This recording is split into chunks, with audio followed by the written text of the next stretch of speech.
Far away, gentlemen. Let's do this. Well, Coach, just a great victory for you, and you took advantage of that punt, the mistake of the punt there, and then you just kind of seized the game from that point on, I thought. Yeah, obviously Lehigh's a tremendous football team. They're very well coached. They were 4-0 and ranked number 10 for a reason. We talked about it the night before the game that by a show of hands, none of the players or coaches in the room had ever beaten Lehigh. So we talked about how we made history against Villanova, how we did it again against Temple, and how we wanted to do it one more time. So it was a complete effort, offense, defense, special teams, and the kids earned it, and they certainly were going to give it to us. So we had to fight tooth and nail for every point and every stop. So it was a great game.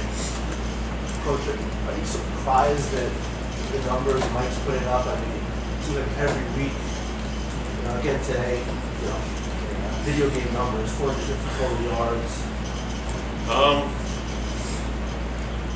No, I'm not surprised. And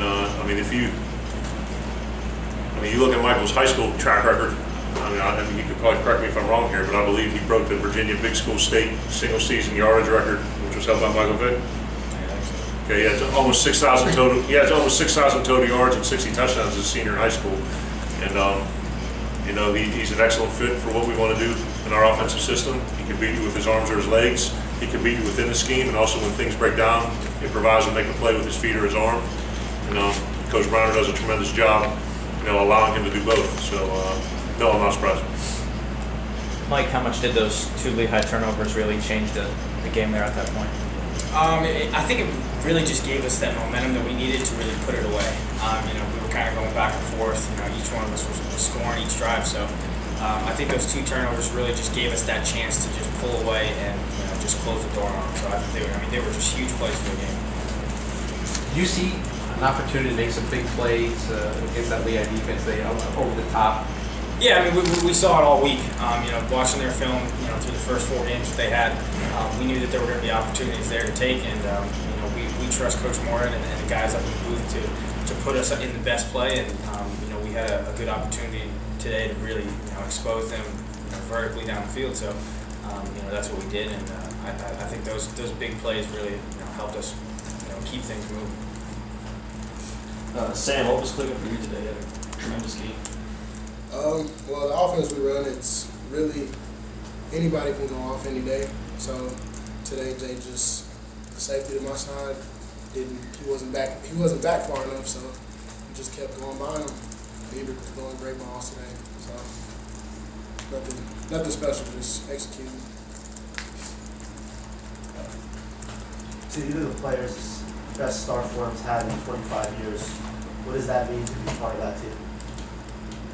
Yeah, it feels good. I think that the cool part about this team is, the history of the school and, best start in 25 years, whatever. It's cool to be a part of it, but, we're trying to create our own legacy here. We really don't focus too much on the past. That's not who we are.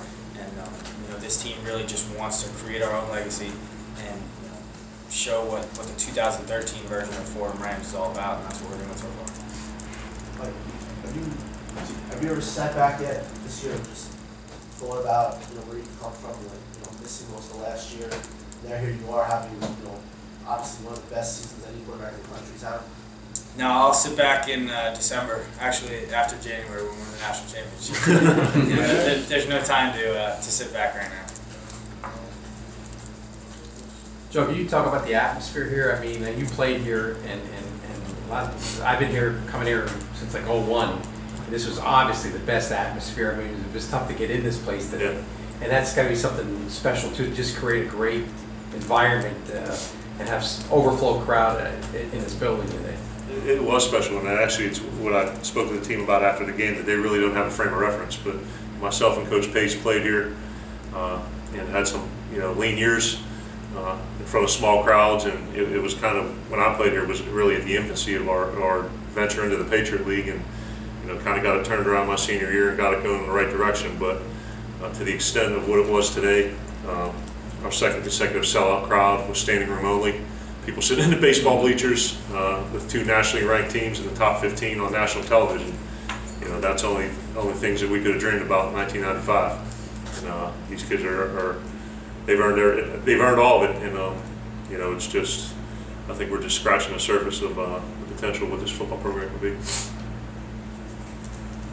For either coach or the two players, it's been a rough year for New York football with the Jets and the Giants. Do you think people are starting to notice what you guys are doing? Go Cowboys. Probably, I would guess so.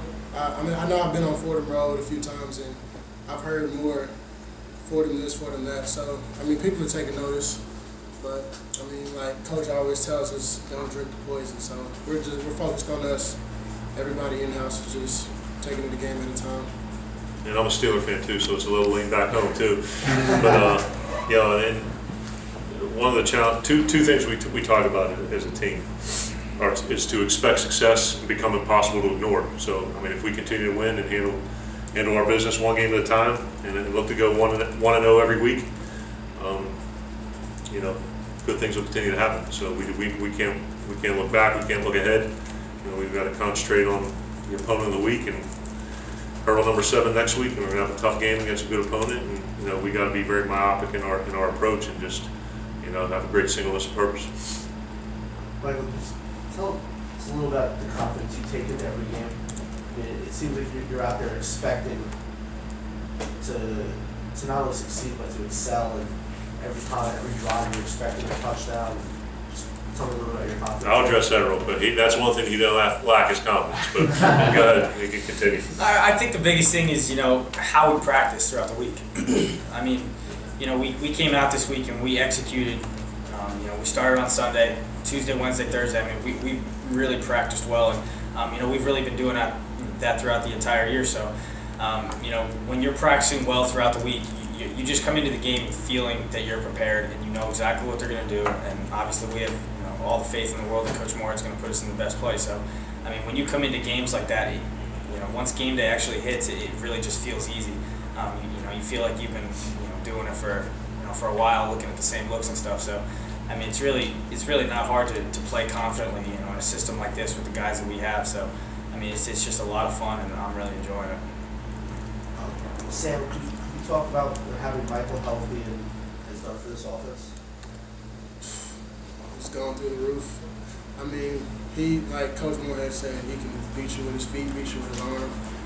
So, I mean, as the receivers, I mean, we have a nice group of receivers, good running back, and our line is doing really well. So, I mean, he has the talent, and with all the weapons around him, it's like.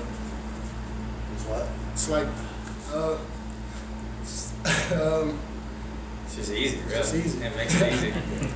And I think the thing that we're hopefully not overlooking is that none of it happens without the 5 guys up front. Yeah. And we challenge them on a weekly basis. We're going to put the game plan on their shoulders, and what we do offensively will be dictated by how well they play. If they can protect the passer and they can open up holes, and we tell them, hey, look, get that thing through to the second level, and the run's going to go.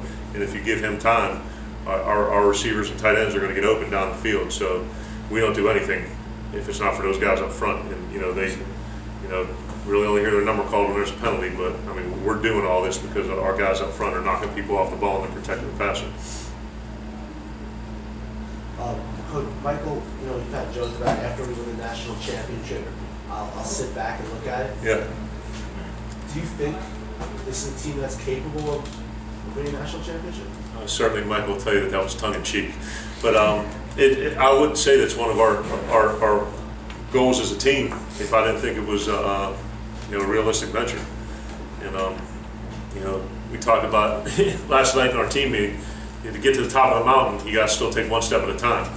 And yes, it's one of our goals. If we continue to handle business one week at a time, we'll give ourselves an opportunity. But right now, we can't worry about Frisco, Texas until we take care of Washington, D.C. So we're not going to worry about anything that's down the line or anything that's out of control the controllable. And right now, that's not a situation that's in our control. So what's in our control is how well we prepare for Georgetown, the effort that we give in the game, and how well we execute. And then after that, we'll move on to the next game. But yes, we believe that we can get to that point if we take care of business one week at a time. Anything else? Thanks, guys. Thank you, guys. Travel safe.